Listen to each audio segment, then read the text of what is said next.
Vamos... O que tá acontecendo agora? Teve lá aquele jantar, não sei se você viu o vídeo, com todo mundo rindo e...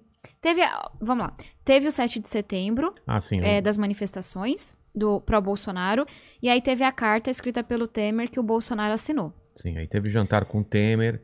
Com várias lideranças políticas, tava todo mundo rindo, etc.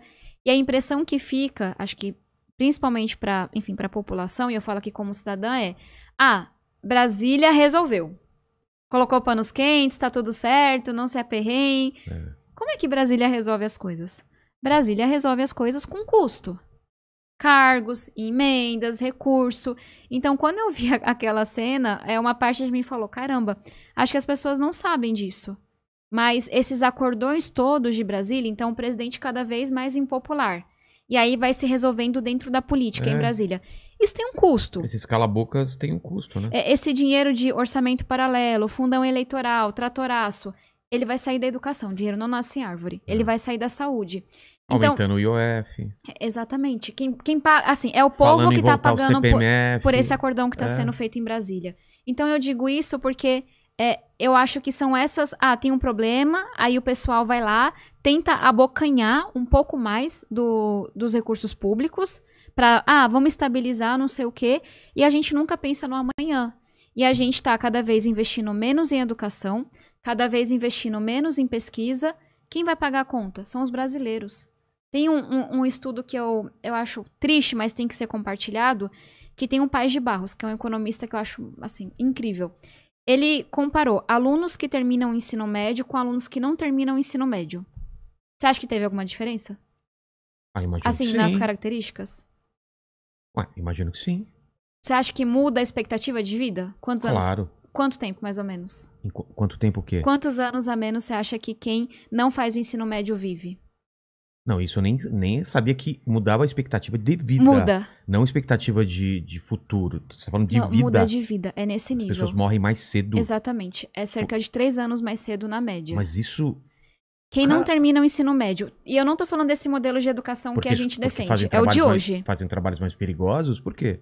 Quem não termina o ensino médio tem maior chance de entrar pra criminalidade, de adquirir doenças graves, de ter trabalhos precários, de ter uma vida infeliz. E isso e muito mais faz com que essas pessoas, na média, vivam 3 anos a menos. É um crime o que a gente tá fazendo. Porque hoje já, antes da pandemia, de cada 5 alunos, um não terminava o ensino médio na idade certa. E dizem que esse número vai aumentar de 2 a 3 vezes com a pandemia. E aí o Paes de Barros falou, olha, é uma tragédia o que acontece quando uma criança não termina o ensino médio. E nem é o ensino médio que a gente sonha, é o ensino médio que a gente tem hoje. E aí ele falou, mas vamos ver se esse custo é só para a pessoa ou é para a sociedade. E aí ele viu que o custo dessa evasão, que é mais ou menos de 1/5, né, 1 de cada 5, era de 214 bilhões de reais por ano. 3% do PIB. Uso do SUS. SUS, sistema de segurança, produtividade, desenvolvimento econômico. Aí ele falou, olha, todos os anos a gente perde 3% do PIB porque a gente não consegue fazer com que nossas crianças terminem o ensino médio. Cara, que absurdo. Tô dizendo isso por quê? Se a nossa educação andou 20 anos para trás, para onde foi o nosso desenvolvimento econômico? E eu nem falei do que é mais importante para mim, que é a dignidade, que é a chance de poder sonhar, de quebrar o ciclo da pobreza. A sociedade brasileira tem que entender, porque eu acho que não entendeu ainda, e aí não são só os políticos. Nesse sentido, eu acho que a política reflete a sociedade. Que a educação deveria ser prioridade, e não é porque é um tema bonitinho, não é porque é um tema teórico. É porque na hora que as pessoas têm oportunidade, como eu tive, elas podem contribuir muito mais para a sociedade. E na hora que elas não têm oportunidade na educação, meu pai faleceu com 39 anos de idade de uma forma trágica por causa das drogas. Caramba.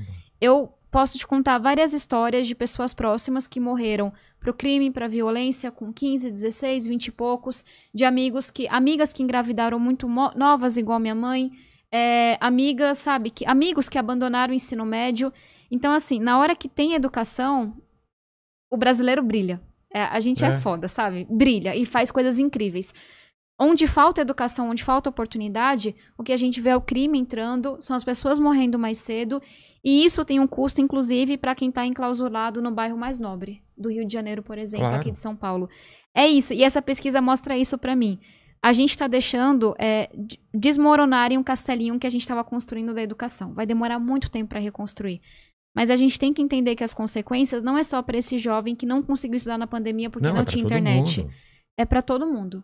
Que vai viver num país mais inseguro, num país mais doente, num país menos desenvolvido. Então eu digo isso porque tem pessoas que falam, você fala muito de educação. Na minha opinião, quando eu falo de educação, eu falo de economia, eu falo de saúde, eu falo de meio ambiente, eu falo de tudo isso. E tem projetos que a gente apresentou muito sérios na Câmara, sabe? Tem um, inclusive, que eu apresentei no comecinho do ano. Mas ainda bem que você fala de educação, porque eu acho que as pessoas falam muito pouco sobre educação. E eu sempre toco aqui, quando vem políticos, nessa tecla. Para mim não é resposta para tudo, mas é uma resposta para muita coisa. Mas é raro. Se você olhar, por exemplo, debate entre presidenciáveis. Não. Nunca falam de educação. Aborto, droga, são as coisas que dá ibope. Dá mais ibope. Então esse é o problema, assim. Educação não dá voto, por exemplo. E aí qual é o incentivo para as pessoas Mas como a gente vai conseguir que presidentes populistas se preocupem com a educação, sendo que para um populista é muito melhor que a sociedade seja, na média... Claro que eles não querem que fique burra, mas que não discuta muito, não questione muito. Que siga feito manada, né? Exatamente. É muito mais fácil.